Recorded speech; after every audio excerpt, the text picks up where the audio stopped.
Well, good morning, everyone. It's my great pleasure and honor to moderate this session today with four exceptional ladies that we're so lucky to have them in Lebanon, so devoted, dynamic, and specifically believing in us, believing in the private sector, believing in the country. There is no doubt that Lebanon is passing through one of the most difficult and crazy crises from its history. And if I'm quoting the World Bank, we thought that it was the third most dramatic crisis. But I think that if we merge the economic, the social, the political, the security crisis all together, it can even be one of the most dangerous and difficult crises in history. And today we know that when we talk about crisis, we have to face at the same time the management of crisis, and specifically, which is much more important because it's easy to do crisis, but to go out of crisis and to face crisis is the difficult part. And to be extremely honest and to be transparent, unfortunately, those who created the crisis in Lebanon, and say all the political class and everybody directly or indirectly responsible, are those who are trying to managing it. And they have proven till today that they're even worse in managing the crisis than to do the crisis on its own. So today, yes, our people, our economy, our companies are facing one of the most dramatic crises, but at the same time, we see that there is no management of crisis. On the contrary, we are going backward every single week, every single day, every single hour. And this is really dramatic for a population that is completely in a full despair with just frustration. So I can say that we're extremely lucky to have you today, knowing the situation, knowing what is going on, and I'm sure doing more than your best to help first the Lebanese people and the economy, because I think that we're all convinced that without a growing economy, it's impossible to face a dramatic crisis. I'm very happy to host, and I'm following, the order of speakers by alphabetic order. We have with us online Mrs. Rachel Doreweecks, Head of United Nations Women in Lebanon. Mrs. Doreweecks, good morning. Great to have you with us. Thank you for being online. Good morning. Thanks for having me. I'm glad to be here. Thank you. And then it's my great pleasure and honor to host Mrs. Dorothy Shea, U.S. Ambassador to Lebanon. Mrs. Shea, thank you very much for being here, and thank you for being so active on the Lebanese ground. Thank you. Thank you. It's my honor and privilege. Thank you. And here I turn to, on the left, to Mrs. Joanna Wronekka, UN Special Coordinator for Lebanon. We had the chance to meet several times. Thank you for what you are doing. Thank you for the United Nations. And you know that Lebanese people have so high expectations, so you will tell us exactly what you can help. But thank you for being with us as well on panel. Thank you for the invitation. Thank you very much. Thank you. And a special thanks to Her Excellency Merete, who organized, and Merete Foundation, who organized this panel and who keep faith and determination in Lebanon. I will start specifically, and I would like to start on the guest speaker exactly on panel today, and I will turn to Her Excellency, Mr. Dorothy Shea. Honestly, I will ask you a question that might be a little difficult. We in Lebanon, we believe that what's going on today is quite deliberate, because the crisis that is facing Lebanon, that is being followed specifically on the attack on the financial sector, followed an attack on the industrial sector, the commercial sector, the agriculture. And if we follow that, we can see that unfortunately there's like a strategy that is put in place to destroy all the pillars of our economy. So if again, we want to listen to you. What can you say to the Lebanese people? What are the advice and suggestions to face the crisis or manage the crisis that is really atypical? What is really the strategy of the United States, and what would be your advice? Well, thank you for the question, first of all, Dr. Zmokhoul. And, I think you've laid out the challenges pretty starkly. What Lebanon is facing is a multiplicity of challenges, and there hasn't been any time to recover from one crisis before the next crisis piles on. So we had an economic and financial crisis that was compounded when the government defaulted on its Eurobond debt. Then the global pandemic became a reality that really dealt a body blow to the economy and small businesses in particular. And I would highlight the women-run and owned businesses in Lebanon. Micro enterprises. And then you had further crisis in confidence in the economy as the exchange rate really plummeted. And that really impacted the purchasing power of everybody here with their salaries. So I think particularly of the women-run households and how they are suffering the most. So the United States and the international community were trying to be helpful with all of these things. And then, of course, we had the horrific blast at the port of Beirut on the 4th of August, 2020. And that really dealt, really a terrible blow, both economically, but to the morale of the country. So the question that you pose, I think, is how can we be most helpful now? And I think for our part in the United States, we're pursuing a multi-pronged strategy, but number one is to stop the bleed, if we can use a medical metaphor. When a patient shows up at the hospital and they're bleeding out, you need to, have your tourniquet or whatever other tools are at your disposal to stop that bleed. You need the lifeblood in the ecosystem, in the economy. The people need to have some income to be able to put food on their tables. So that's number one. Number two is thinking systematically about key reforms, because we didn't get to this crisis overnight. There were decades of financial mismanagement and corruption. In your question, you attributed some degree of purposefulness in this. And I'm not sure I would go quite so far, but I do think plenty of beneficiaries of the corrupt ways were happy to keep going on with the corrupt ways. And they turned a blind eye to the negative consequences. We can't do that anymore, and the country can't afford it. So getting reforms in place and then getting real liquidity back into the system. And here I think there's no substitute for the lender of last resort, and that's the International Monetary Fund. But that's going to take lots of hard work. We are trying to help the government prepare for negotiations, which I hope will start soon. And then there's like the energy crisis that the country has faced. And here the United States is trying to find sustainable solutions so that the country doesn't have to rely on these one-off publicity stunts that aren't good for anybody, but we can get cheaper, cleaner, more sustainable energy solutions if we work with the World Bank, we work with countries like Egypt and Jordan, which have excess capacity. This is wonderful. I don't know how you were able to sum up in a couple of minutes all our problems and giving some solution. I love the way you started with the woman saying that the micro companies, and we truly believe that micro companies are the engine of any growth, and I found that this is exceptional. So you started saying that, the Lebanese have to do their part, which is very normal, and to rebuild their economy. And we need the international funds, we need the international community, and we do reforms, something we're dreaming of and fighting for more than 30 years. But I fully agree, and I think that we have a pathway and we have a full strategy. And honestly, I can tell you that on the ground, a big part of the Lebanese people really want to follow the strategy and really want to, for the rebirth of the country and building it on great, I would say, pillars. So thank you very much for this exceptional intervention. I turn now to the left side, Ambassador Wronekka. Thank you very much. Thank you for representing the United Nations. And you know that the Lebanese have very high hopes on the United Nations because we trust the United Nations. We follow the resolution, and we know that each resolution takes a lot of time to be prepared. But when we come to the implementation, specifically in Lebanon, we know that it's not everyone that goes on that. So again, we have, as Lebanese, and specifically the women, have very high hopes on what you can do on the humanitarian side, but at the same time on the political side. On the political side, how to implement. And there is a lot of question mark. And again, I'm just asking what a lot of people may say, that, how can we go into implementation resolution of UN resolution when we're not able to apply any and to follow a judicial system that is losing all its strengths. So our question, and I would like to ask you, what the United Nations honestly can help specifically Lebanon in terms of this atypical crisis on the political, on the security, on the transparency, because we are at the edge of elections and we have a lot of hopes at least to have election happen, and there's a lot of question mark on that, and we know that the United Nations can play a very important role into, I said, moderating, organizing, financing part of the electoral process, and you know that this is something very important, and keeping this going in a smooth way. So, Your Excellency, would like to have your input on that. No, thank you very much. It's an important question.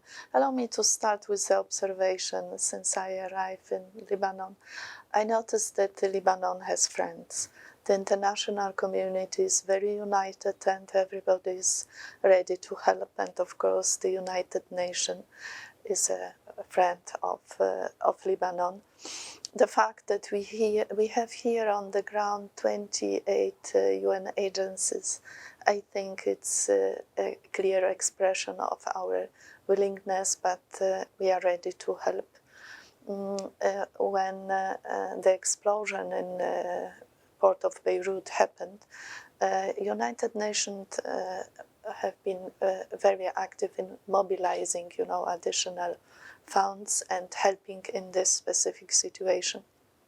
So today, when we speak about the humanitarian assistance, we have a special program, emergency program for 12 months, exceptionally, of course, to help more than 1 million people.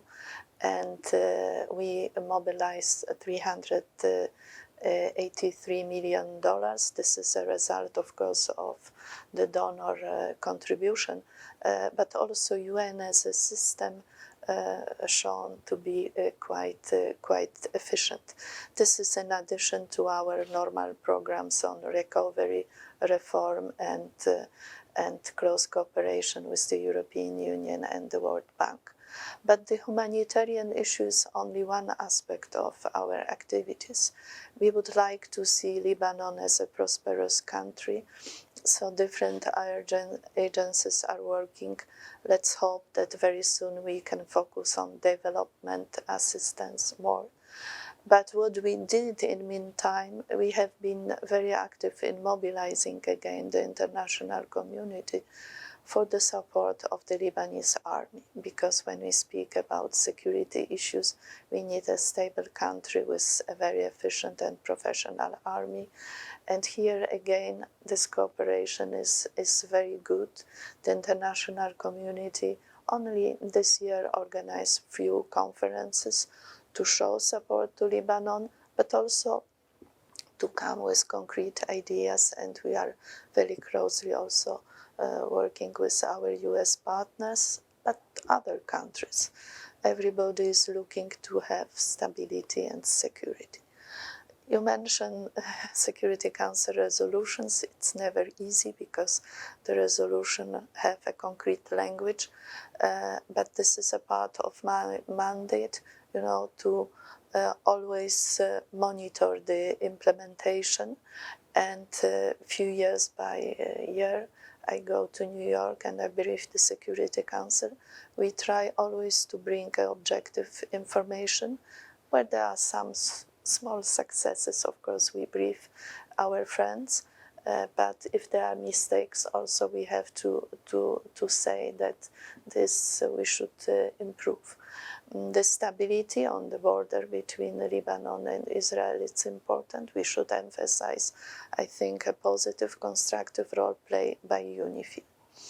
But what is needed today in Lebanon is rebuild trust, so the people can believe that there is a hope for this country, how to be engaged in the reform process. As a part of our mandate is also deliver good advices and good services, or what we call in the diplomatic language, diplomacia naima, so the soft diplomacy.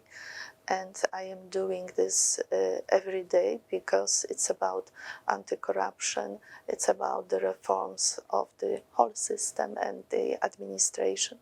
And here we should appreciate the fact that we have the government. Now the government is not fully functional. We hope that very soon they start work.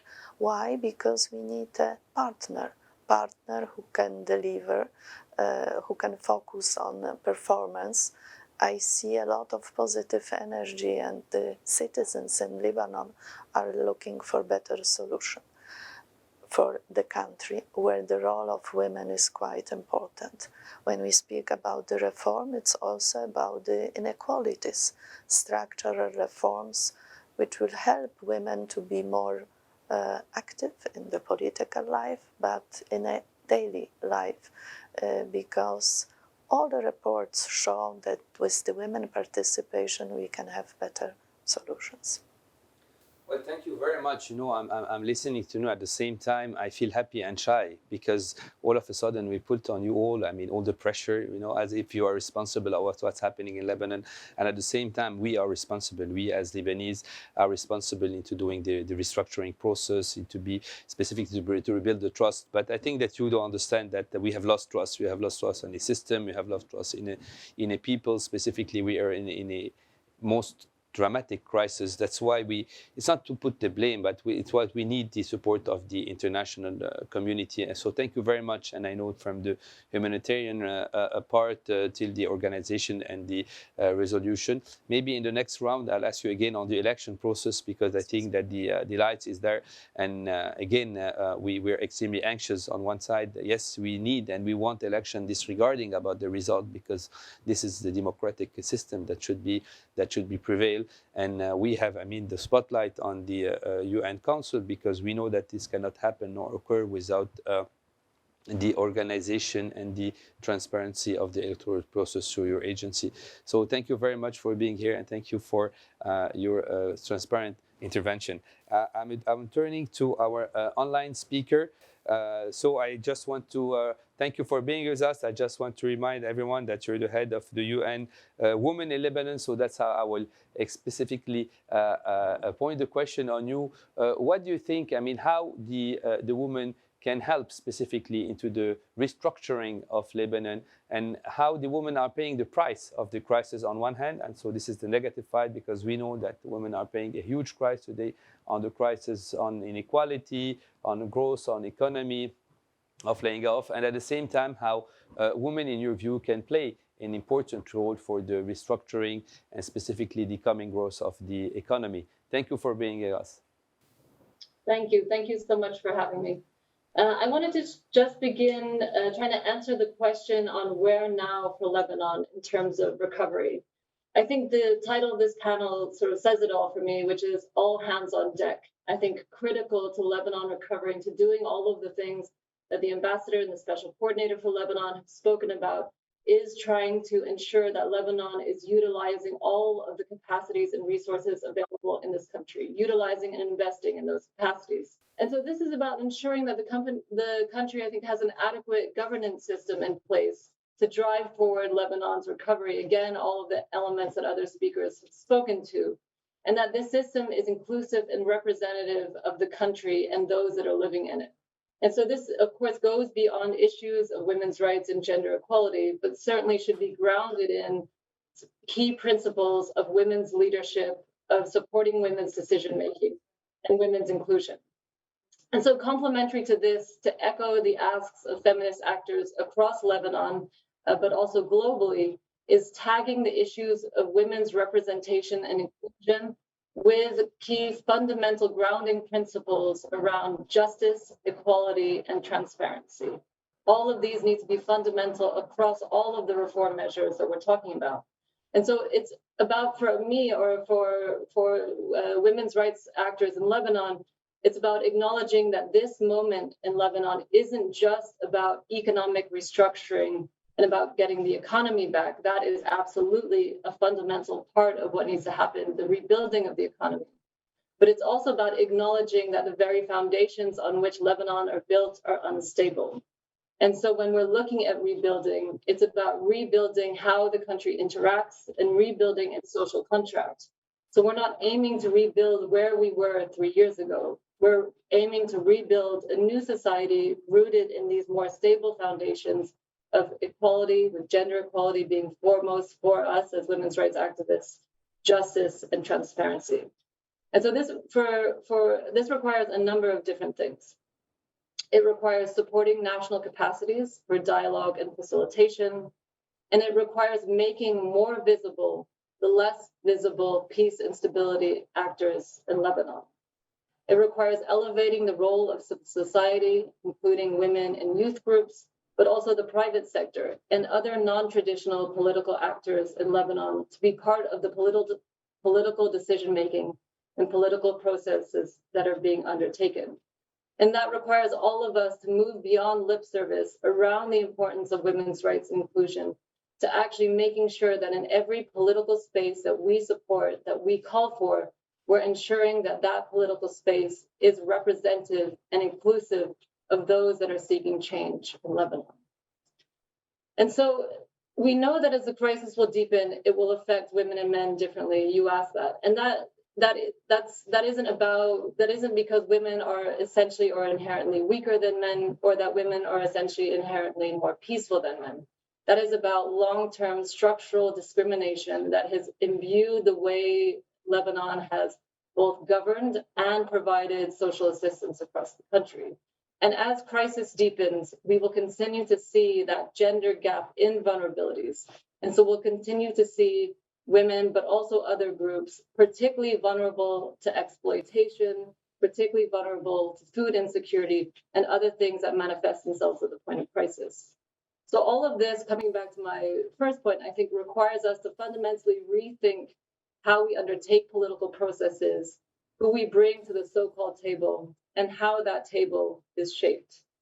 And so we know without a question of a doubt that the current formula is not working. And so the time now is a time for something new. Elections will certainly be a key milestone in the upcoming months in looking at how we create that something new, and the special coordinator has spoken to that. But I just want to leave us with three other reflections that I think are key opportunities that we can collectively seize. One is women's equal representation in the economy. We have 50% of the population that are primarily undertaking a huge glut of unpaid work. That work needs to be monetized and brought into the economy in order to help kickstart Lebanon's economic recovery. And we're hoping that any IMF process will help underscore that and put structures in place that will allow that. The second is women's representation in leadership.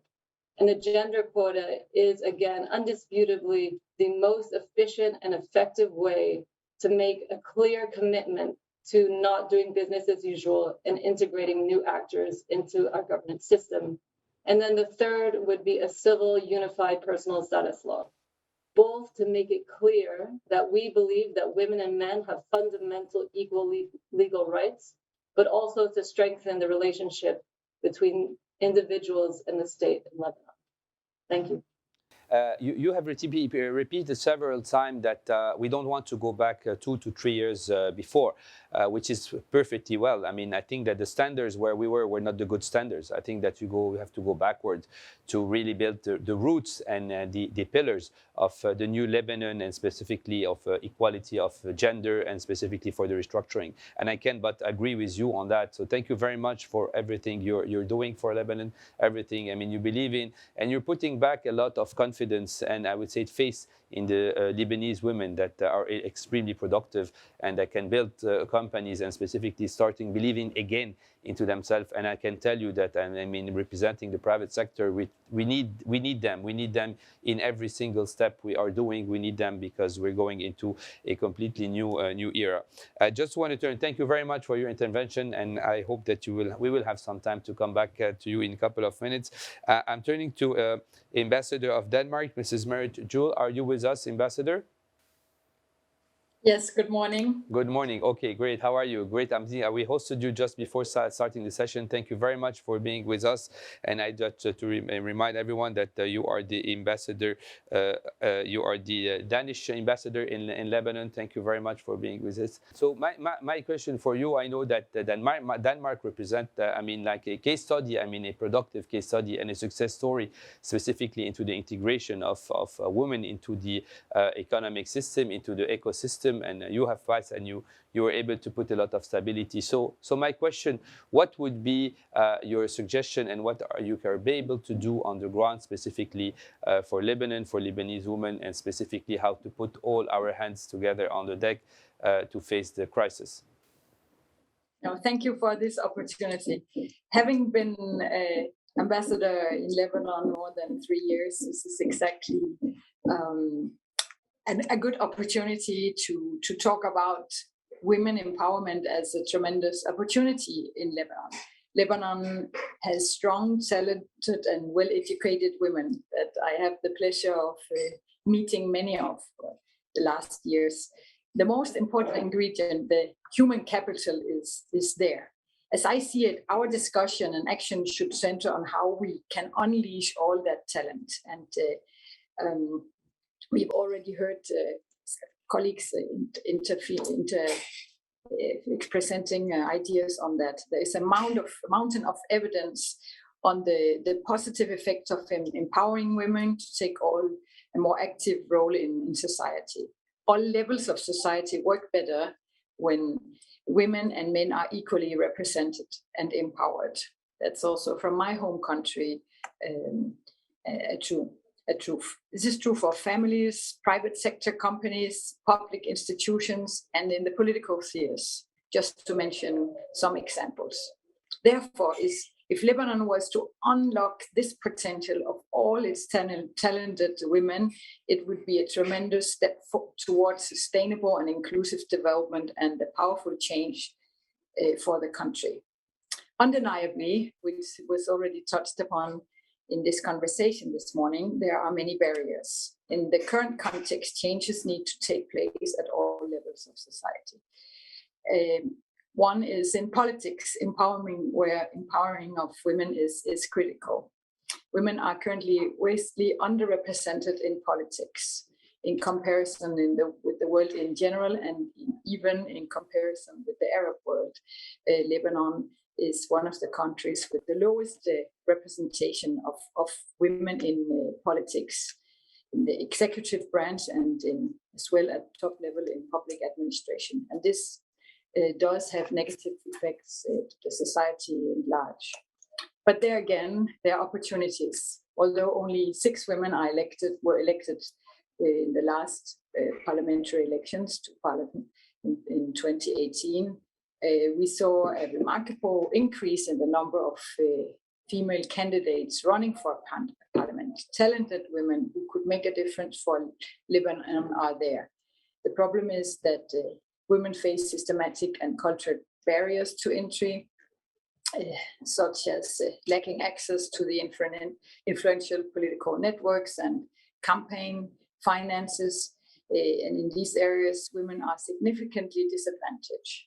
In the current situation, I believe that affirmative action would be the most effective tool. Introducing gender quota in politics would instantly change the dynamics and could be a powerful change.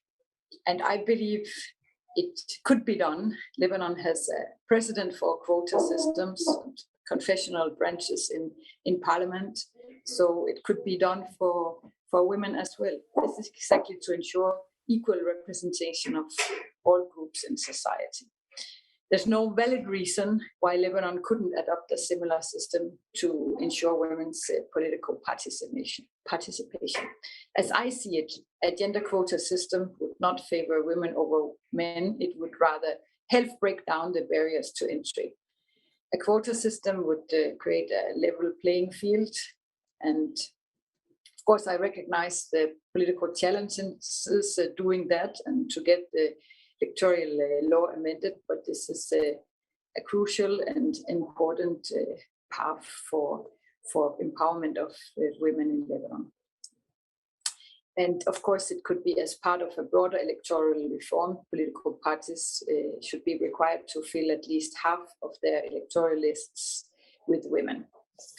When it comes to Danish support in particular, women empowerment is something that we focus on in our humanitarian and development assistance in Lebanon. We have a number of examples where Denmark works for women's safety and well-being in multiple ways and through multiple organizations around the country. Thank you.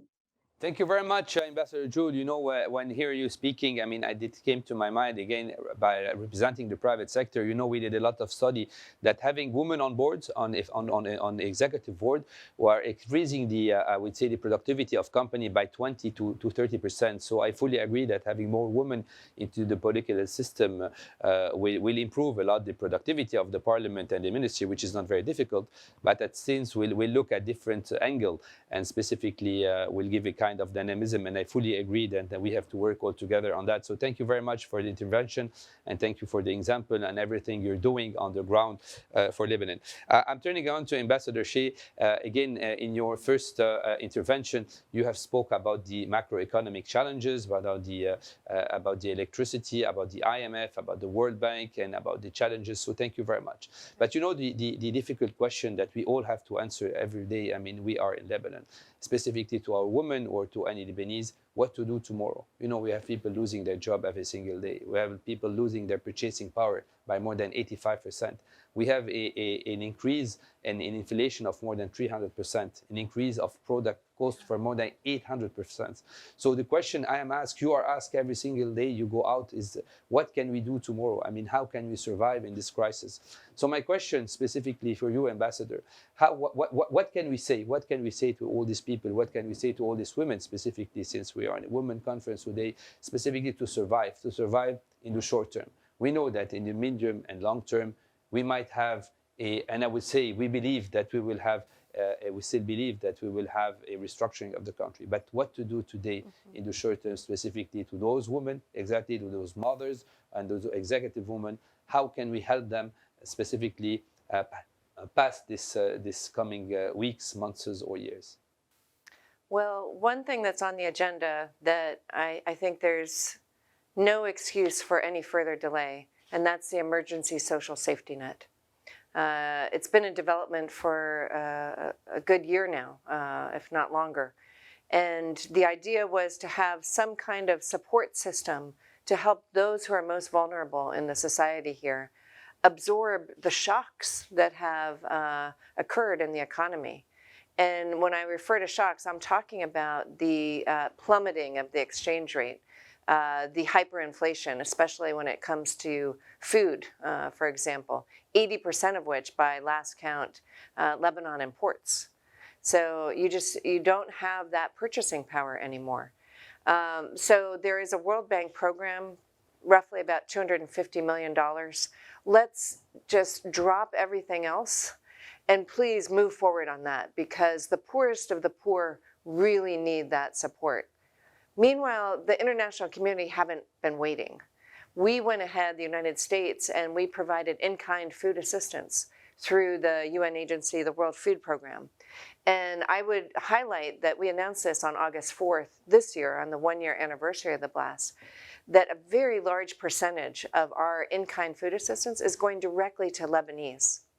Historically, the international community has been supporting the refugee populations with food assistance here in Lebanon. Lebanon was an upper middle income country. Lebanese didn't really so much need food assistance from the international community. You would have laughed if 3 years ago we started handing out food parcels to Lebanese. But now Lebanese really need it, and we are stepping up and making that available.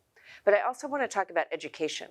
Let's talk about investing in the long-term success of the next generations. And I include very much in that the girls. I'm so proud of some of the programs that the United States is partnering with really exciting members of civil society here in Lebanon. We've got tech women and tech girls that get girls excited about coding. I saw girls as little as 6 and 7 years old working on robotics 2 weeks ago when I was up in Tripoli. I saw it here in Beirut at a school where we helped rehabilitate their labs in the school. So that's one program. We're also helping entrepreneurs figure out how to take their really micro enterprises to the next level with a marketing program. So we have digital marketing. We have digital literacy programs for mothers, you know, because how are they supposed to help their kids navigate the world of e-commerce and e-everything if they themselves don't understand some of the basics about digital literacy? So these are some of the interventions, but we've got so much work to do. Let's at least start with that emergency social safety net, though. Thank you very much, Ambassador. I fully agree. I can but agree with you because it's been months as we're discussing about the social card and the support, and we have problem into the implementation and specifically into the transparency and the governance, because as Lebanese, we didn't at all want this card to become an electoral card, and we know that we need it and it's funded. So thank you very much for reminding us all about that. And two, I fully agree. I can but agree with you on education. You know that my second hat is being the Dean of the School of Business, and personally, I took that challenge specifically for exactly the same will. Because it's through education that we can educate people to become entrepreneurs and intrapreneurs within company. And I fully agree, and I know how dynamic you are on that, and a big thank for you. And at the same time, I want to add that being entrepreneurs and working from Lebanon can open, the wave for entrepreneurs working from Lebanon to sell their services all over the world. And I think this is what keeping some of the youth in Lebanon, kind of using being on their land and their homeland, and at the same time working not only selling products, but selling their brains, their ideas, their creativity, their innovation. And I know how dynamic you are through the USAID program at the same time that you are doing for the entrepreneurs. Can I mention one Please in particular I'm such a fan of? Please do. It's called SOS, Save Our Startups. And this was a public-private partnership between USAID and the private sector. Correct. We each put in $6 million for a total of $12 million. And there was a competitive process whereby startups could apply for kind of life-saving assistance, startups that otherwise would have gone under because of all the economic pressures of the collapse and the pandemic. They found, I think it was 12 startups that they pumped this money into. And among those startups, they were able not only to continue existing and doing business, but they hired 402 employees and they increased their exports by 20%. And one in particular I would cite is one that is providing medical consultation services for people who are abroad. So doctors and nurses and other medical professionals don't need to leave Lebanon to earn dollars or other hard currency. They can do e-consultations and charge in dollars and pump those dollars into the Lebanese economy. That's exactly what I wanted to hear. So thank you for saying it. I turn again to you, Ambassador Wronekka. Thank you very much. I'm really sorry. I will ask you a difficult question. Difficult maybe not for you, but a difficult that is in the mind of a lot of Lebanese. You know that specifically the social crisis in Lebanon, we're paying a huge price specifically for the smuggling. The smuggling is taking over a lot of medicine, a lot of product. It took us the fuel. And the smuggling of product today is really dramatic, specifically for the basic needs. We know, about the smuggling of arms and drugs, and I don't want to go into what we're specifically on an economic conference, but the smuggling of goods, basic needs, and this is costing us a lot, costing the families and making us beg for having even a small pill or a basic needs. And I know that it's not easy because when we cannot support and protect our borders, we cannot ask for the United Nations to do that. But how can the United Nations today support? Is it a support on the security, on the ALS, or it just you can have a direct implementation on increasing the UNIFIL mandate or something? Thank you for this question. Indeed, it's a difficult question, but I will try to give concrete examples of good cooperation. As you know, in the framework of our good cooperation with the army, Lebanese army, I'm meeting the people, and recently I pay a very interesting visit to a commission on border control when I raised the issue of smuggling, and I discover a very professional unit, very much supported by different countries, donors. And a part of my mandate, it's also to look to the border control. I hope this cooperation will bring fruits. It's about the coordination, so we not only need a very efficient control by the army, but we need the involvement of different ministries, Ministry of the Transport, of course, the Ministry of Economy, because we are speaking about taxes. So this cooperation or coherent approach is necessary, and here again we need a concrete program of reforms. But what I have seen, it's a good prognostic for the future, because a unit who is efficient now can be a pattern for others, and this will also improve the reputation of Lebanon and its opportunity to have additional money, because when the people are paying taxes for goods, of course, this is quite positive. So only by spreading this culture of what is needed, what is forbidden, the culture of good governance, we will have good results, I hope. Thank you very much. Thank you for the transparent answer. And I want to remember everyone, that this conference is organized by the UN Women in partnership with the Media Communication Facility and, of course, Mashidia Foundation. So thank you much for the United Nations and specifically for the women entrepreneurship. I'm turning again to Mrs. Doreweecks. Mrs. Doreweecks? I'm here, I can hear you. Yes, perfect. So, in your first intervention, you went into the details and you told us that we're not going to the normal because the normal was not really what we really wanted, and I fully agree. But in case we want to put the baseline, and I want to ask you, the kind of the same question I've asked to Excellency Dorothy Shea. What we can do in the short term. In the short term, people want food, we want shelter, people want to survive. And I think in the survival mode is completely different from the growth mode. So yes, our ultimate objective is going back to a growth mode. But again, to be realistic, we know that going back to the growth and to the kind of stability, this is not for the short term. So in the survival mode specifically, how we can be today, and we are on the same ship and the same ship. I'm sorry, this came, but it might be true. We are on the same ship, and the ship is drowning.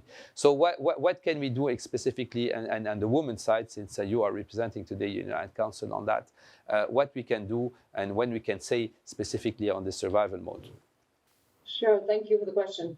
I think there's two things. One, I wanted to pick up on your response to my reflections before when you said something to the effect of thanking me for raising the voice of Lebanese women, which is absolutely something that UN Women and all of the esteemed speakers we have here with us today have been working hard to do.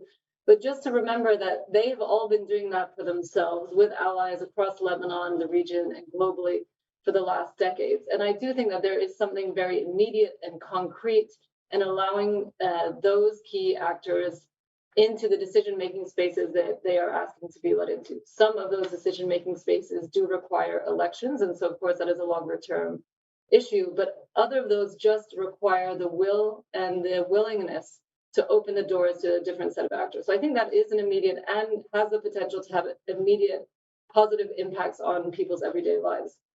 The other things, of course, to echo what the ambassador said, is social protection.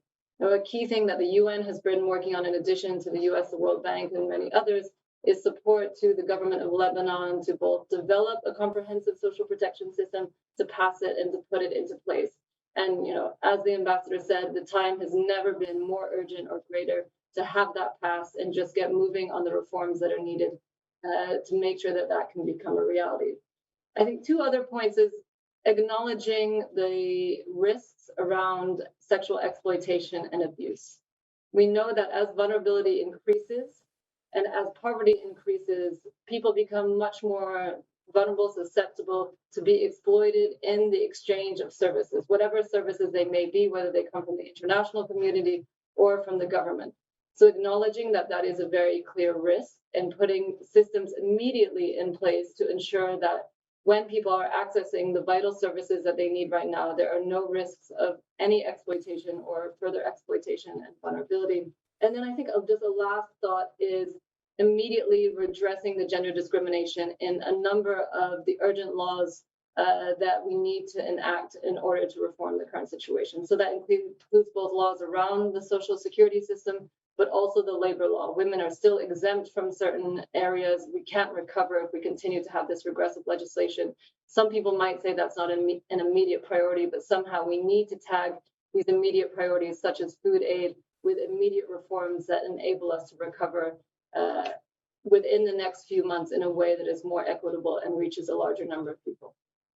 Thank you very much. I mean, very clear and straightforward. I turn for the last round to Mr. Juhl. Ambassador Juhl, are you still with us?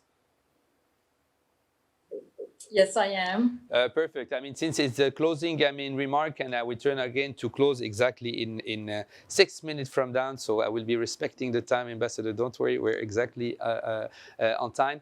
What would be the direct advice, and this is the question you would say to the Lebanese women today? I mean, how you think they can survive the crisis, and what are the suggestions you can say on the micro and macro environment? I think, first of all, I'm fully supporting and agreeing with the previous interventions. So I'd start by echoing what has been said. And it is well known that vulnerability of women and girls increase during a time of conflict and crisis. And that is what we see. So women definitely must ramp up, and we ramp up our assistance. And Lebanese women simply, with all the support we can give, should take the opportunity, hopefully in this crisis, to reach a higher level of empowerment. I'll like to take the opportunity to share how we, with Danish assistance, try to help in several fields. We work on empowerment, but we also work on protection through our regional protection and development program. We work with the Lebanese association Abad to support women and fight for their rights. Abad, for example, is working to reduce all forms of gender-based violence and mitigate harmful effects of it. And it's doing so by operating safe spaces where women and girls can seek refuge and simply hide for shorter or longer times while receiving psychosocial and legal support. And that has really proven a successful project where, of course, the stories are very touching, but seeing that we can make a difference and give women a new chance to stand up and reestablish themselves is very powerful. We also work through UNHCR in different communities, likewise with men, because we believe that working with men and giving psychosocial support, anger management, and trying to redefine the mindset and the roles in the homes in Lebanon is also an important tool and has proven also successful to support women. And likewise, Denmark, in cooperation with different partners, we work all over Lebanon and try to break down negative social norms and gender stereotypes. Any selection process that we do in our projects, we focus on attracting and selecting a minimum of 50% women, and with special focus on vulnerable women to take part in our, for example, livelihood programs. I went to visit one recently in Tripolis, where we offer special programs for women as well. So this is just to share with you how we try to make a difference on the ground on this agenda. Thank you. I mean, we have exactly 3 minutes to close the session. We will make it 5, and we'll have a closing remark for each of the panelists. I turn again to you, Ambassador Shea. And what would be your closing remark for the minute you have, specifically putting all hands on deck?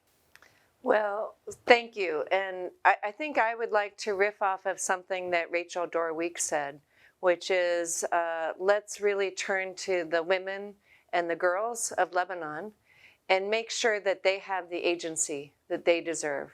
They've got a lot of really good ideas. They've got a lot of energy. They want to make a positive impact in their communities.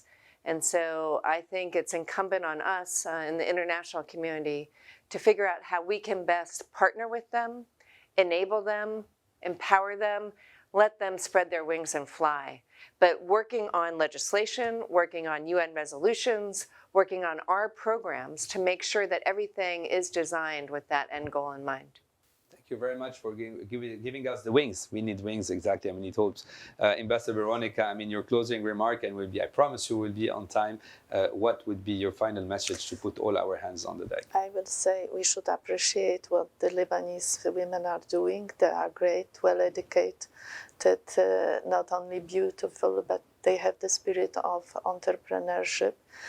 And now what we need a good success stories so they can say how successful they are, because even in very little, daily life, everybody is successful.